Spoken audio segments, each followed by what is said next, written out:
Hey YouTube, how are we doing this fine Wednesday? It is Ian and I'm bringing you a video for your Paperboy collaboration channel out in my garage, and it's balls cold and I look a hot mess because I woke up way earlier than I should have. So we're going to just dive right into our topic. This week we are talking about how to deal with the holidays in reference to family gatherings, blah blah blah, all that good stuff.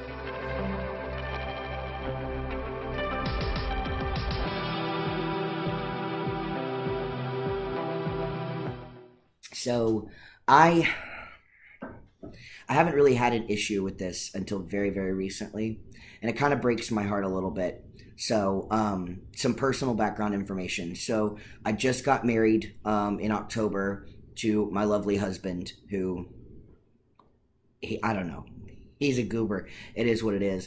But his mother was invited to the wedding and chose not to come. Said she just wasn't comfortable with that, and we're like, okay, see, I'm kind of confused when it comes to that because my husband's trans as well, and his mom has never seen him as anything other than her daughter and dead name and misgender and all this other good stuff.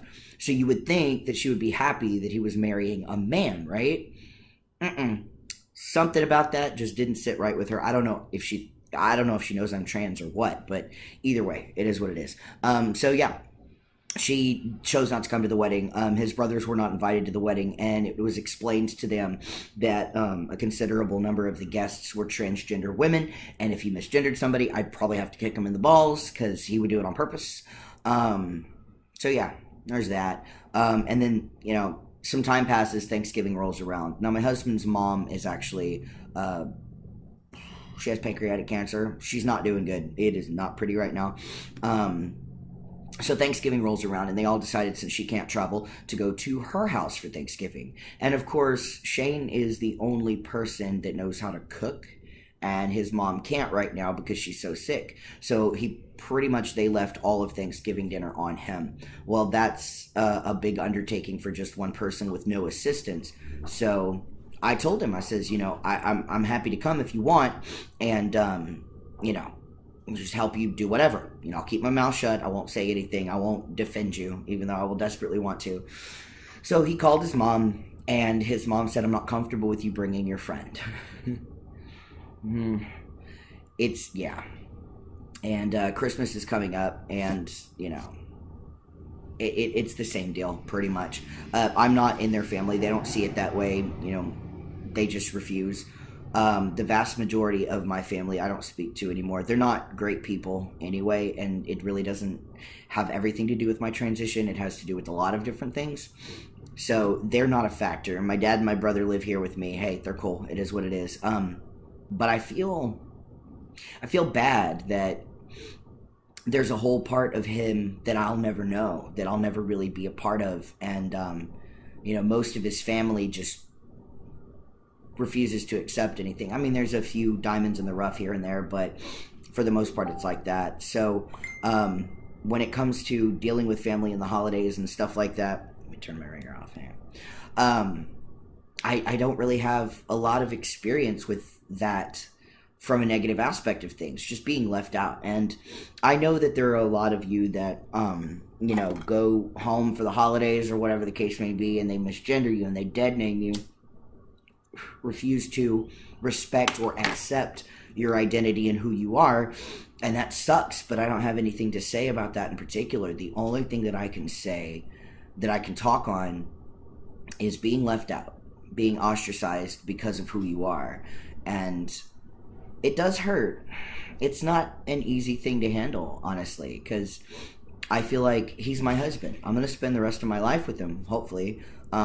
I want to know everything about him, and I want his mom to sit and show me baby pictures of him and stupid shit like that. It's just something that I will never experience, and it does make me kind of sad, especially when it comes to the holidays. I'm not a religious person, so the holidays for me are not about the religious aspect of it. They're just a time for people to get together and do all the sharing and blah, blah, blah.